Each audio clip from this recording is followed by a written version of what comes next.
మీ చింత యావత్తు ఆయన మీద వేయండి. మీరు మీ చింత యావత్తు ఆయన మీద వేయాలంటే మీరు ఎవరి మీద అయితే వేయాలనుకుంటున్నారో ఆయన మీద మీకు ఒక నమ్మకం ఉండాలి.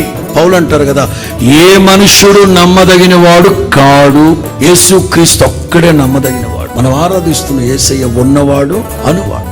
ఎంతటి పోరాటాలు, అలల చేత కొట్టబడుతున్నా, భీకర తుఫానుల చేత చెదరగొట్టబడుతున్నా, గమ్యమెటో ఎరగక కొట్టబడుతున్నా ప్రభు మనల్ని ప్రశ్నిస్తున్నారు.